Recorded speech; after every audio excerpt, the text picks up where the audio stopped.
Analyse करने का काम कर रहा है। और इसीलिए अगर हम आप ये बात समझ रहे हैं कि यहां पर हूती जो कर रहे हैं, हमास जो कर रहा है, या इधर आप हिजबुल्लाह देख लीजिए, ये सब ईरान कर रहा है असल में, तो क्या इजराइल को समझ में नहीं आ रहा होगा? इसीलिए अगली खबर देखिए, ईरान इजराइल सीज फायर कभी भी खत्म होगा। युद्ध विराम के नाम पर ये जो चल रहा है उसको कभी भी खत्म होता देखेंगे आप। इसका खतरा बढ़ गया है। ईरान ने परमाणु कार्यक्रम शुरू करने के लिए भी दो टूक कह दिया है। अगली जंग के और भीषण होने की आशंका।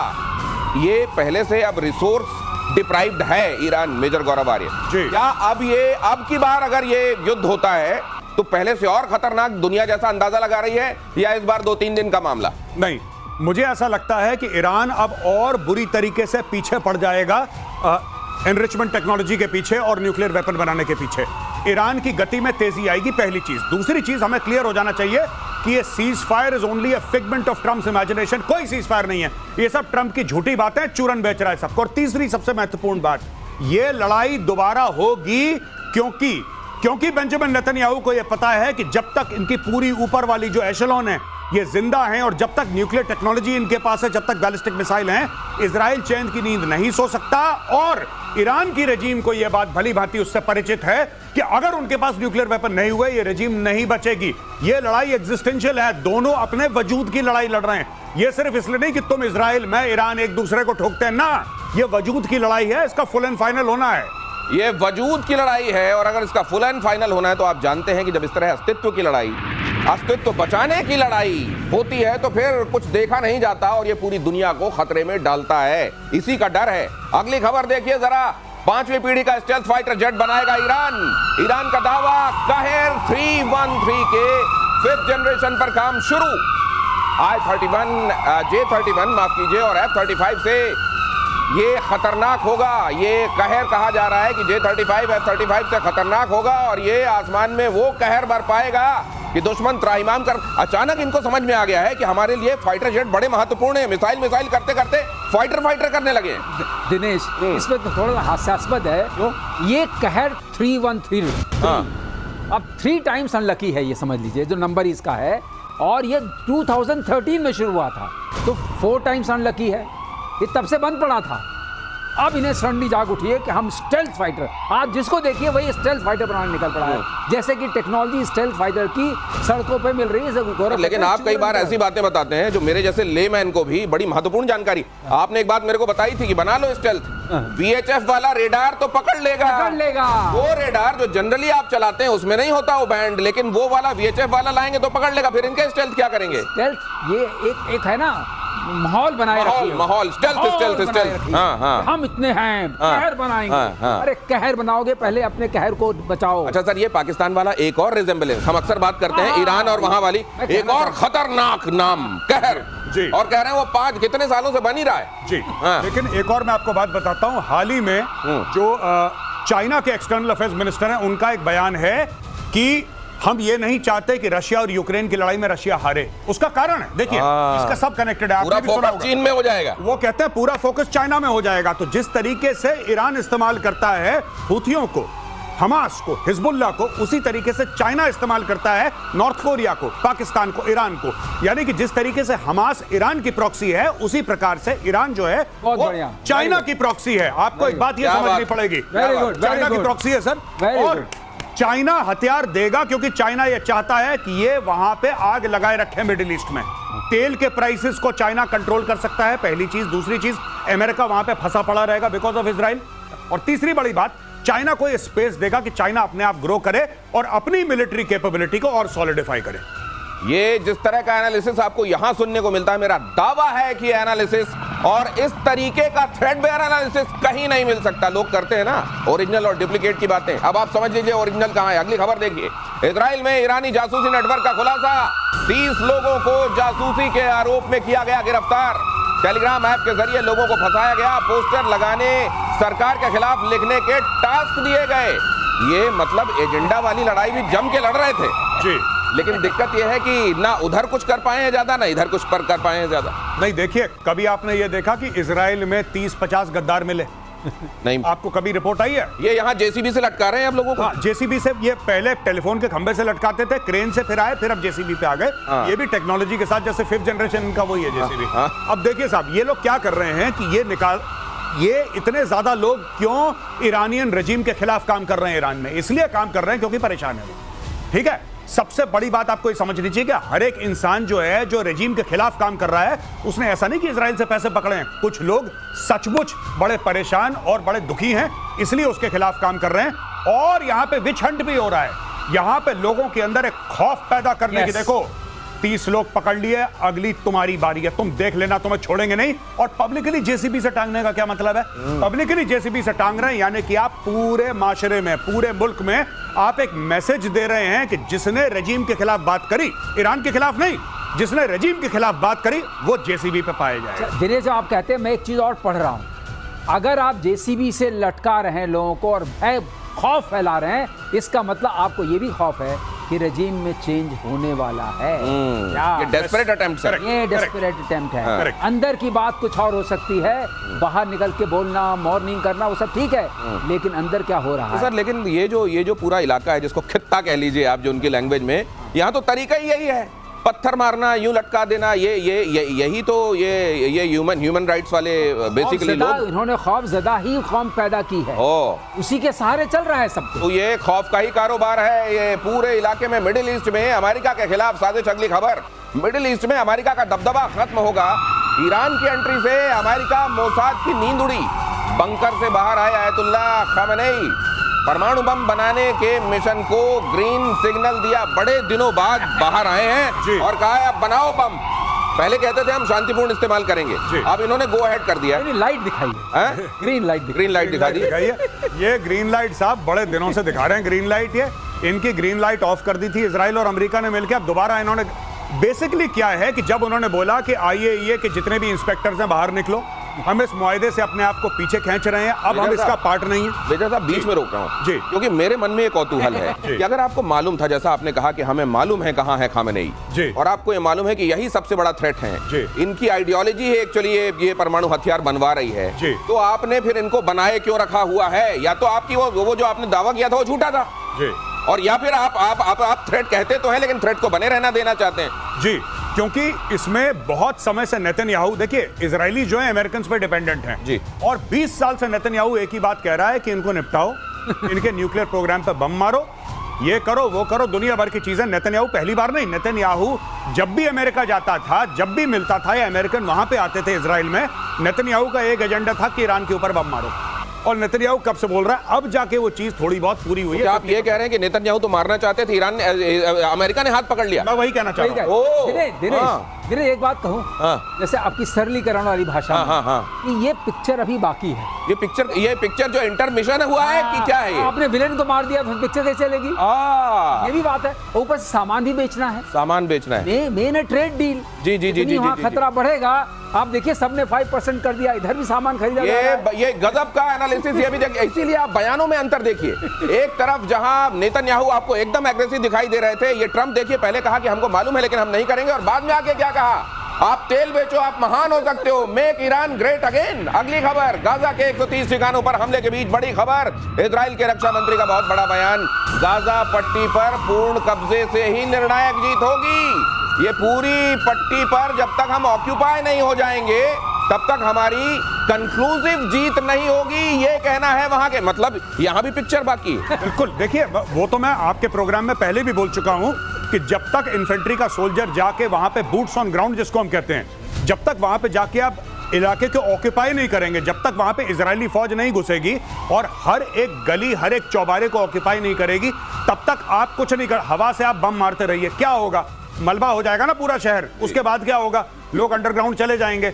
जब तक आप वहां पे घुस के क्लीनिंग नहीं करेंगे अंदर से, तब तक कुछ, ये तो नॉर्मल फैक्ट ऑफ वॉर है, ये तो होता ही है। जब तक आप फिजिकली नहीं घुसेंगे कहीं पे, तब तक कुछ नहीं हो सकता। कितने ड्रोन मार लो, कितनी हाइपरसोनिक मार लो, और झाड़ू लगवा के मानेंगे नहीं, लेकिन मैं उसमें कमेंट्स भी पढ़ रहा था। इसमें जो कमेंट्स आए हैं उनके इस स्टेटमेंट में, नीचे उधर वाले जो भाई लोग हैं वो कह रहे हैं कि ये हम तो अपनी आजादी की लड़ाई लड़ रहे हैं, अस्तित्व तो तुम्हारा खत्म होने वाला है। ये वही चीज है। ये मुझे लगता है ये खुद इजरायली लिख रहे हैं नीचे।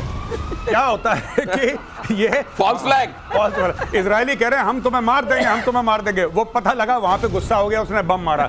लिखने वाला वहीं कहीं बैठा था बगल में। तो मुझे लगता है, और मैं आईडीएफ को कह रहा हूं ऑल द वेरी बेस्ट, ठोको इनको जितना ठोक सकते हो, make it into a parking lot. बहुत बढ़िया बात है, इससे ट्रम्प को भी सुकून रहेगा। नहीं, लेकिन यही तो यहाँ भी आके हाथ पकड़ लेंगे वो चाचा, ए नोबल चाहिए मेरे को, रुक जाओ हाथ पकड़ लेते हैं, अभी यहाँ समतल मत करो। चाचा को बताने के लिए देखिए ये लिखा जा रहा है, हमें मारने की तैयारी हो रही है, इसलिए हमने मारा। नहीं, लेकिन ट्रम्प यहाँ हमास वाले मामले में हाथ पकड़ लेंगे एक जगह जाके, यहाँ पे नहीं सुनेंगे नेतन्याहू। नहीं पकड़ रहे हैं, नहीं पकड़ रहे हैं, नहीं पकड़ पाएंगे क्या? नहीं पकड़ पाएंगे, नेतन्याहू सुन नहीं रहे हैं। अच्छा, क्योंकि मामला बिल्कुल आर पार वाला है। अगर वहां वो घुस गए, अभी उन्होंने सफाई नहीं की, बाद में सफाई करना, लॉन मोवर चलाना बड़ा मुश्किल हो जाएगा। घास तो छीलनी पड़ेगी। नहीं तो ये जो आप कहते हैं बार बार कि घास को काटना बड़ा जरूरी होता है, यहाँ तो घास की गलती भी है जी। अब ये गलती भी है तो टाइम कितना लगने वाला है? टाइम इसमें बहुत लगेगा। जब आप देखिए इजरायली फोर्सेस जब जाएंगी तो एक एक गली मोहल्ले करके पूरे गाजा पट्टी को क्लियर करना। सुरंग भी, सुरंग एक चीज है, सुरंग एक चीज है। जब आप फिजिकली ऑन ग्राउंड ऑपरेशन करते हैं तो मूवमेंट स्लो होती है। वहां पे आईडी मिलेंगे, वहां पे स्नाइपर मिलेंगे, वहां पे एम्बुश मिलेंगे, वहां पे हमास और हिजबुल्ला की फौज मिलेगी, छोटी छोटी टुकड़ियां मिलेंगी, वहां पे उनको एम्बुश करा जाएगा, घेरा जाएगा, एक एक करके गली मोहल्ले करके। अगर आप ग्राउंड ऑपरेशन करते हैं तो मान के चलिए सालों लग सकते हैं। It can take years to clean out Gaza, it can take years. तो ये अगर दूसरे तरीके से देखा जाए और उस थ्योरी पर भी भरोसा किया जाए कि बेंजामिन नेतन्याहू इसलिए भी ये कर रहे हैं ताकि वो अपनी कुर्सी पर बने रहें, तो ईयर्स लगना उनको भी सूट करता है। एक इसमें और पॉइंट है, ट्रम्प भी तो कह रहे हैं रेवरेरा बन जाए वहां पर, उनका भी इंटरेस्ट है, वहां पर वो नहीं बातचीत कर रहे हैं। राइट, वो मामला ठीक है। अब जरा इधर वाले फ्रंट पर देख लीजिए, बिलावल पर भड़का हाफिज का बेटा तलहा ने कहा बिलावल ने पाकिस्तान की बेइज्जती कराई। बिलावल सच्चा मुसलमान नहीं, लो सर्टिफिकेट मिल गया। बिलावल सच्चा मुसलमान नहीं, दरअसल बिलावल ने 2 दिन पहले कहा था पाकिस्तान हाफिज सईद और मसूद अजहर को भारत को सौंपने के लिए तैयार है, बशर्ते भारत इस प्रोसेस में सहयोग करे। इसके बाद कल ही बिलावल के घर पर हमला भी हुआ था। ये देखिए साहब, देखिए सीधी सी बात है, पाकिस्तान जो है 2 हाथी पालता है, एक जिसके खाने के दांत होते हैं, एक जिसके दिखाने के दांत होते हैं। अब देखिए पाकिस्तान के दोनों हाथ में लड्डू है। आपने बिलावल को बोल दिया कि हम हाफिज सईद और मसूद अजहर को इंडिया को दे देंगे, इंडिया को सिग्नल मिल गया कि अगर आप ये करोगे तो आपको वो मिल जाएगा। ठीक है, क्लियर है। अगर कल इंडिया से पॉजिटिव कोई डायरेक्शन नहीं आता, इंडिया से कोई पॉजिटिव स्टेटमेंट नहीं आता, तो पाकिस्तानी ये कहेगा मैं तो मजाक कर दिया था कि भैया है कौन बिलावल? बिलावल कोई मंत्री है, कोई संतरी है कौन बिलावल? बिलावल कौन सी कुर्सी पे बैठा विराजमान है वहां पे? बिलावल तो कोई नहीं है। हाँ ठीक है, उसका बाप राष्ट्रपति अलग चीज है, लेकिन बिलावल अपने आप में कौन सी अथॉरिटी बिलावल रखता है? तो इस तरीके की कार्रवाई पाकिस्तानी लोग करते हैं, पाकिस्तानी एस्टैब्लिशमेंट करती है। किसी से कुछ कहलवा दिया, अगर हो गया तो ठीक है, वरना यार ये तो उसने अपनी यहाँ पर पॉलिटिकल पार्टीज नहीं कहती। नहीं, वैसे मेरे को एक बात समझाइए, ये पूरी स्क्रिप्टेड है मामला कि बिलावल ये कहेगा उसके बाद हम ये कहेंगे? 100%। देखिए बात ये है ना कि इसमें पाकिस्तान की इंटरनल पॉलिटिक्स भी है। बिलावल चाहता है कि सिंध में उसकी मुट्ठी मजबूत हो, बिलावल चाहता है वो प्रधानमंत्री बने देश का। अब बिलावल चाहता है प्रधानमंत्री बने, लेकिन आशीर्वाद फिलहाल शहबाज शरीफ को है। जब शहबाज शरीफ को हटाया जाएगा तो पर्चा किसके नाम पे कटेगा? इमरान खान के तो नाम पे कटेगा नहीं। और कौन सी पॉलिटिकल पार्टीज हैं, कौन से लोग हैं पाकिस्तान में जो कि वायबल ऑल्टरनेटिव है? इमरान खान जेल में है, शहबाज शरीफ को निकालेंगे तो शहबाज शरीफ तो बनेगा नहीं, तीसरा उसकी जगह कौन बनेगा? ये अपनी पर्ची फिट कर रहा है बिलावल। लेकिन पर्ची फिट करने के मामले में मजाक में कहीं खेल तो नहीं हो जाएगा बिलावल के साथ? वही कह रहा हूं, बड़बोला होना कभी कोई काम नहीं आता। आप वो बोल रहे हैं जिसको बोलने का अधिकार नहीं है आपको, लेकिन आप बोल रहे हैं। आपने देखा ही था, और वो भी सीधे मसूद और हाफिज के बारे में बोल रहे हैं। अरे आपने देखा था एटम बम के बारे में, वहाँ के जेल मंत्री, रेल मंत्री, तेल मंत्री सब बोल रहे थे। वहाँ ये फैशन है, हमसे लेना देना नहीं, लेकिन हम मार देंगे, चौकों पे नहीं रखा है। नहीं, लेकिन ये अगर ये स्क्रिप्टेड पूरा है हिसाब किताब, तो बिलावल ने कोई गलती नहीं की है। बिलावल ने अपना खेल खेला है और उसको भी मालूम होगा मेरे साथ ये होने वाला है। कभी कभी मिसस्टेप हो जाता है ना, आपको स्क्रिप्ट दी गई, आपने डायलॉग इम्प्रोवाइज कर दिए। ये मिस स्क्रिप्टिंग है। अच्छा। आप बंदे ने कहा है कि हम पत्थर भी फेंक दिए, अब ये तो नॉन मुस्लिम है। तो अब ये क्या कहेंगे? दिन के समय घर पे हमला कौन करता है? हाफिज के लोग करते हैं कि मसूद के लोग करते हैं? ये पूछेंगे क्या? ये नहीं पूछेंगे, आवाज नहीं निकलेगी। अगली खबर देखिए, यूक्रेन को हथियार देने पर अमेरिका का यू टर्न। ड्रोन बनाने वाली कंपनी से यूक्रेन की डील। अमेरिका से यूक्रेन में होगी ड्रोन की सप्लाई। ट्रंप ने पहले हथियारों की सप्लाई रोक दी थी। गजब खेल है भाई साहब, गजब खेल है। ये लगता है कि ये मतलब इतने महत्वपूर्ण मामलों में ऐसा लग रहा है जैसे कोई अच्छा हाँ ठीक है चलो चल लेते हैं, आज मूवी देख लेते हैं, नहीं कैंसिल करो, कल का शो देखेंगे। ये तो मैंने इससे ज्यादा ट्रम्प ऐसे करता है दिनेश भाई, हाथ बढ़ाइए हाथ मिलाने के लिए। हाँ ऐसे हाथ बढ़ाइए। हाँ ये चल रहा है ट्रम्प का। और जब आप फाइनली ऐसे कर लेंगे तो ऐसा करके ये गजब है। ये पिछले 15 दिन में ट्रंप ने 15 दिन में 3 बार इसको हथियार दिए और वो हथियार वापस लिए हैं। ये पिछले 15 दिन में ट्रंप कर चुका। अच्छा ये दे देंगे, अरे छोड़ो अच्छा कल बात करते हैं, अच्छा ले ही लो, हाँ सर मैं आ रहा हूं लेने, अरे हटो पीछे हटो। ये करता रहता है ट्रंप भी वहां पे खेल रहा है, ट्रंप खेल रहा है इसके साथ, ज़ेलेंस्की के साथ। नहीं ये बहुत बड़ा खेल है। ट्रंप ने बात की, इनके हाथ में तो वो भी कोई फूल नहीं दिखाई देता जिसकी पंखुड़ी लव यू नॉट वाला, ये वो भी नहीं दिखाई देता। ऐसा है। इसने पुतिन से बात की, इसने कहा पुतिन डजंट नो एनीथिंग, अब पुतिन से नाराज चल रहा है, उसने कहा लो तुम वो ड्रोन लो। अब पुतिन से फिर बात कर ली, खुश हो गया, बोला ड्रोन वापस। अभी ड्रोन बेचारा निकला से आना जाना लगा हुआ है, यही चलता है। मुझे ये लगता है कि अपने बच्चों की अब सबकी शादियां वादियां पता नहीं, पढ़ना पड़ेगा कि इन्होंने निपटा लिया कि नहीं, वरना जहां ये संबंध करके आते अगले दिन कहते हैं हाँ नहीं यार हमने मन बदल दिया, फिर नहीं हम ये जारी है कार्ड छपो आप, कार्ड ये वहां कार्ड बैंड 12 हो जाता है, ये पहुंचते नहीं वहां बारात लेके। ये क्या करते कि वेडिंग कार्ड में लिखते हैं अमित की जगह सुमित लिखो, कहानी खत्म, आगे बढ़ाओ। हाँ छोटे वाले से कराओ, छोटे वाले से कराओ। नहीं साहब चेहरा तो उसका दिखाया था, नहीं कोई बात नहीं, अच्छा चलो ठीक है सबसे बड़े वाले से करा देते हैं। ये हाल है इनका। ब्रिक्स देशों को ट्रंप ने दी धमकी, ट्रंप ने क्या कहा जरा देखिए, अमेरिका विरोधी देशों पर एक्स्ट्रा टैरिफ लगाएंगे। लीजिए, ब्रिक्स समिट में ईरान पर अमेरिका और इजरायली हमले की निंदा की गई, जिसके बाद डोनाल्ड ट्रंप भड़क गए। चीन ने किया अमेरिका पर पलटवार, कहा ब्रिक्स टकराव के लिए नहीं है और किसी अन्य देश को निशाना नहीं बनाता। अब ये तो हवा से भी लड़ जाएं, इनको हर जगह डील दिखाई देती है, लड़ाई दिखाई देती है, अब इनको ब्रिक्स से खतरा दिखाई देने लगा है। ब्रिक्स से खतरा दिखाई देने लगा और इन्होंने धमकी दे दी है। लेकिन एक और रिपोर्ट आई है जो कि खुफिया रिपोर्ट है अननेम्ड सोर्सेस की, जिसको मेन स्ट्रीम मीडिया ने कवर करा है। वो ये कहता है कि एक व्हाइट हाउस का इंसाइडर, जिसका नाम नहीं ले गया, जो कि एनोनिमस सोर्स बताया और मेन स्ट्रीम मीडिया में भारत में खूब चल रही है खबर ये आज, कि भाई उसने बोला है ट्रम्प झूठ बोल रहा है टैरिफ वैरिफ के बारे में, ये सब धमकाता है, ये माहौल बना रहा है, क्योंकि उसको पता है कि उसकी प्रेसिडेंसी का सबसे बड़ा तुरुप का जो इक्का है ये टैरिफ है। ये टैरिफ करके पूरी दुनिया में टैरिफ खेलना, इसमें करना रखना कुछ नहीं है।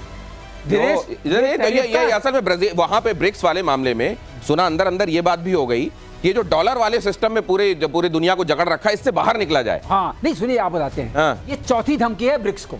अच्छा, पहली में 100% टैक्स लग रहा था, अच्छा टैरिफ, अच्छा, दूसरी में 150 लगा, अच्छा, तीसरी में फिर 100 लगा, ओ अब की वाले में 10% की 10%। मोदी जी ने बोला ठीक लगाओ भैया, ठीक लगाओ, ठीक लगाओ, क्या ये 150 ये धमकियों को 10 में मान 10 में मान लेते हैं, 150 से 10। हाँ तो आप देखिए ऐसा है कि एक तरीके से रियायत दी है, धमकी के फॉर्म में दी है, ब्रिक्स को रियायत दी है। नहीं तो अगर 2 दिन में 150 से 10 पे आ सकते हैं तो 6-7 दिन होते होते ये मामला दिसंबर से शुरू हुआ था, अभी हम जुलाई में। अच्छा, ये मतलब ठीक है, मतलब साल भर में पुरानी जगह वापस आ जाता है मामला। अगली खबर देखिए, भारत को इजराइल का बहुत बड़ा ऑफर, 6th जनरेशन मिसाइल का ऑफर दिया गया। हवा से हवा में मार करने वाली मिसाइल स्काई स्टिंग, जो चाइना की PL-15 है उसकी तुलना में ज्यादा विध्वंसक मिसाइल। ये कौन सी मिसाइल है सर? स्काई स्टिंग नई मिसाइल भाई, जब वो 6th जनरेशन बोलते हैं, आसमानी डंक। आसमानी डंक, उसका मतलब ये है ये मिसाइल दिखेगी नहीं। वो दिखेगी नहीं है? दिखेगी नहीं, रडार को नहीं दिखेगी, इसका आयर सिग्नेचर ऐसा होगा आपको विजिबल नहीं होगा, क्योंकि एक बार ऊपर जाएगी और ग्रेविटेशनल फोर्स से नीचे आएगी। ओके, तो उसकी स्पीड बहुत ज्यादा होगी, लेकिन कोई आयर सिग्नेचर नहीं है। आयर सिग्नेचर नहीं है, उसका सिग्नेचर मिल नहीं रहा है, पतली होगी और ये काफी पतली दिखाई दे, बहुत स्लिक और लंबी होगी। पर्याप्त विस्फोटक होगा सर, ये जितनी लंबी होगी, तार पतले, बिजली से पतले हमारे पिया टाइप की दिख रही है, इसमें होगा कुछ? नहीं वो नीचे जब आएगी तो ये क्रॉस सेक्शन दिखेगा आपको नीचे वाला। अच्छा, लेकिन लंबी होगी, ओके, लंबी होगी, तो माल उसमें भरा होगा। अच्छा, तो लेकिन वो जिसको आपने टारगेट बनाया है वो ग्रेविटेशनल पुल के उस जगह पे वो तब पहुंचा हुआ होगा, आई नीचे, उसके बाद there is no solid fuel, वो चली आ रही है। अच्छा, लेकिन उसके बाद एक प्लाज्मा की शीट बन जाती है। अच्छा, हर मिसाइल में बन जाती है, स्पीड बहुत हाई होती है। राइट, उस शीट में थोड़ा बहुत आप देख सकते हैं